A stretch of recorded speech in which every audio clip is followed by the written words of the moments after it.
What's up, YouTube? It's your boy JP's on the keys, and it's two easy right video today. I'm a little busy today, so we just gonna drop this one video today. Fred Dibnah had to prepare for a divorce settlement. I got one foot in the grave. I'm gonna drop that tomorrow on Patreon. Probably gonna drop only when I laugh another day this week. It's gonna get some Patreon uploads out of the way because you guys really liked. You were really showing up for that. For that one foot in the grave first episode. You guys are really showing up for that. So I'm gonna drop another episode of that tomorrow. But it sucks, man. You know, seeing like especially all that I've watched of the Fred Dibnah, like to see them divorce. But let's just listen to Fred talk about it. On their arrival back from Greece, they like informed me that you know, they want a divorce, like, you know, and sort of they don't like the you know, on their arrival back from Greece, they like informed me that you know, they want a divorce, like, you know, and sort of they don't like the world of steam engines and factory chimneys. Like, I don't know why, because the bloody chimneys have kept us alive for 18 years, you know, and life really at this moment in time, well, it had got to a stage where we, you know, could more or less semi-retire, you know. Like, now it looks as though I've got to get a mortgage and work for another 18 years, you know, to buy Alison a house and fix it up in the style that, you know, she's become accustomed to. You know, I know I remember not so long ago when I was like voted, you know, like the happiest married man in the traction engine club, in our traction engine club. Well, that bridge near Fiddling Back, yeah, Harry were at back and we were at front.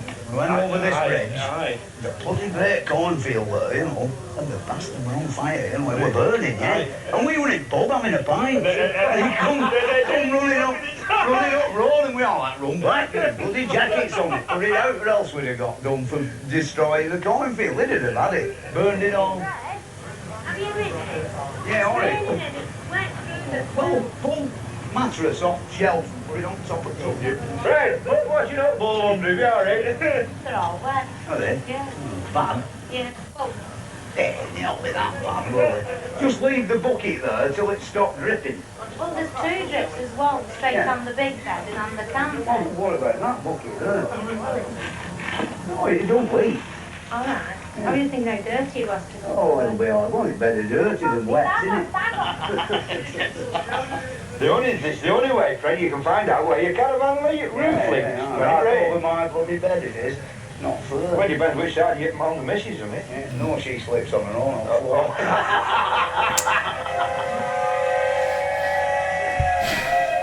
Like you see, Alison, I think she wants like the modern world, you know, of discos and, you know, that sort of thing. And it just doesn't appeal to me, you know, all them bloody coloured lights and all that banging, you know. The whole shindig now reminds me of the end of the Roman Empire, you know.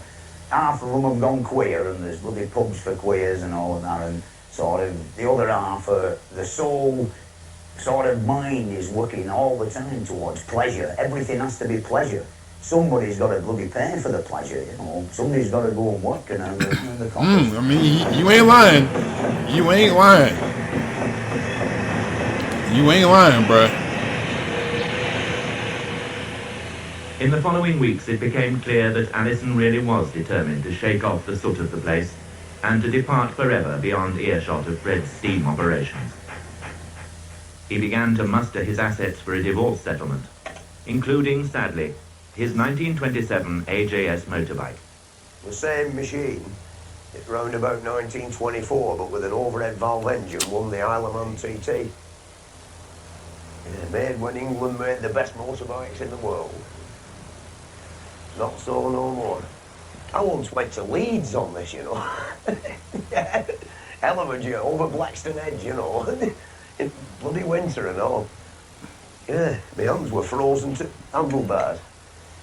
See, that's the crazy thing. It's like, okay, you divorced, but it's like all the stuff that you've worked towards, she now has a right to. Like, I'm not saying she can't live the same way that she did when she was married, but it's like, if I've worked my whole entire life for these assets and you haven't worked towards these assets, why do you need access to my stuff? Like, I feel like alimony should be the best way. I don't know about personal possessions. You know what I mean? That's kind of crazy to me.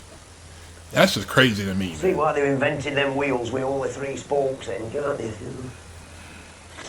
And a mate who had one of these once, it used to take him a week clean it when he went to a do. Beautiful it was. Run like a sewing machine. But it was the best motorbike I've ever seen. Without a doubt.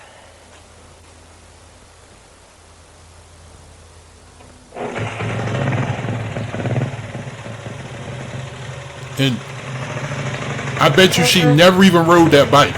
She never rode that bike. I guarantee you she never rode the bike. It was probably just sitting in the garage. I know she never rode that bike.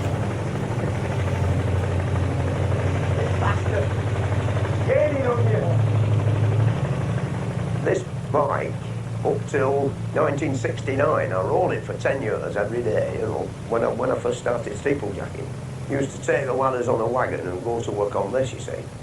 And, like, I always knew it was worth a bob or two. Like, well, now that I'm a bit desperate for money, it looks as though it's got to go.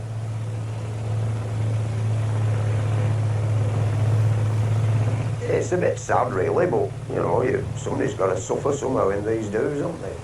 But as I say, after having on a ride on it the other day, it filled me up with a bit of nostalgia and, you know, I fancied, like, keeping the damn thing. But here again, you need all these tin hats and all of that, and I'm printing tin hats. A great pity, really. But I suppose, like, they have an auction with Sotheby's, you know, it'll be, get 2 lunatics bidding against each other, we'll be right, we might make a couple of grand.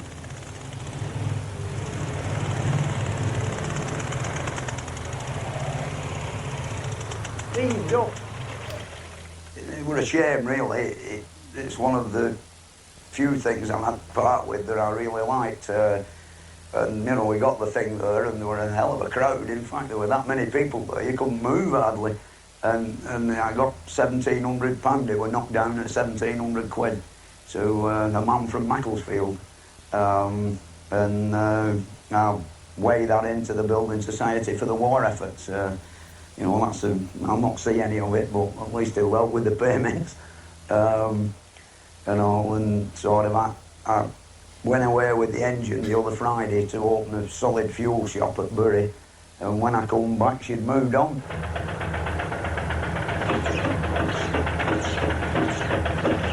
Damn. Got her nameplate on the steam engine.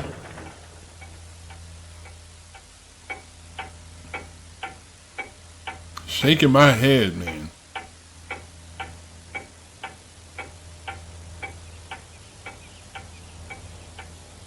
I'm managing all right. The cooking's a bit of a mess because you've got to stop whatever you're doing for go in and cook your dinner, you see. And it takes a long time, like, you know, which I'm used to, like, just racing in and getting at it. I did my first trip to met this divorced fellow, like, young chap, you know, he'd only been married for 2 years and it happened to him. And he took me to the supermarket the other day, you know, shoving the bloody trolley around. I felt a right buck, you know, never done out like that in my life. The thing is, it's very peaceful here, you know, and we've got rid of the bloody pop music. And, you know, you've time to think sort of thing. Before, all these young fellas coming round after the daughters, you know, the bloody parlour. I couldn't even sit in my own chair some days. There were that many of them in the place, you know. Broke the bloody casters off the chaise lounge, like, you know. 6 of them sat on it, you know, big lads, all 6 foot tall. And all of them have gone now, so it'll give me a chance to lick the place into shape, sort of thing, you know. I've sanded the floor in the new extension, so tonight's job will be putting the sealer on. And all, and, you know, like I say, now I can play me Joseph Strauss records or waltzes, you know, and I like them. He's trying to find something to, you know, a positive in the situation. I feel you, bro.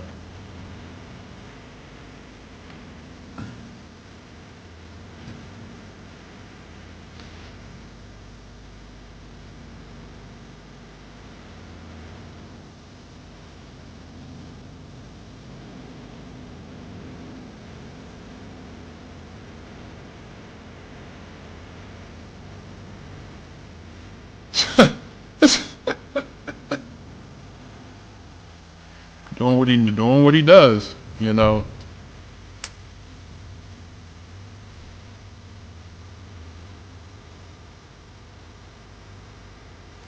Yeah, I think that's it. But I don't know, man. It's weird because, you know, on one hand, like he's the main breadwinner. Like he's the reason why you guys have been living the way you have for as long as you've been married. But then it's like he's working all these hours of the week, and then you still want him to come home and, you know, deal with the kids, deal with your wants and your needs. Like, oh, I want to go out on a trip. We haven't gone out on a trip in so long. You saw when they went out, I think the episode I watched when they went out on a trip, he was just like, he was so like out of his element because he just wanted to work. And he just wanted to do his steeplejack. And he just wanted to like work on his steam engine, have his hobbies. Like, I don't know, it's a weird situation. Like I said, it could be like I said, there's two sides to every story. So I'm not like just going to fully take his side and just disregard her. But it's like, what do you want the man to do? If he's working all the time, is he not allowed to have, you know, a hobby to himself? Is he not allowed to do what he wants? Like, obviously, you see what type of guy he is. You know he's not the person that's going to be all going out, doing this, being like in the modern era. You know what I mean? That's what kind of kills me. Like, you get with somebody and you know exactly who that person is, but yet you still want them to try to change after 10 to 15 years, and y'all done got 2 or 3 kids together. Now you want them to try to change their whole personality. Like, that's not gonna work. You know, most of the times you know who the person is before you get to know them, get to date them, get to marry them, have kids. You know who this person is. But I guess she just didn't want to. I don't know. I feel bad for him because it's like you can tell he's affected by it. You can tell he feels a way about it because it's like now he has to go and do all this stuff he never used to do. Like he never used to cook his own food or go out and shop for groceries. Now he got to do all this extra stuff. But I mean, that's life, you know. Hopefully he was a good father to his kids. You know, they co-parented well. But thank you for watching. I really appreciate y'all. Leave a like if you enjoyed. Stay tuned for tomorrow. I'm dropping some Patreon videos tomorrow. Stay tuned. Leave a like. Hit that subscribe button if you're new. Turn my post notifications on. Thank you. Please be safe. Stay on the grind. I'm out. Peace.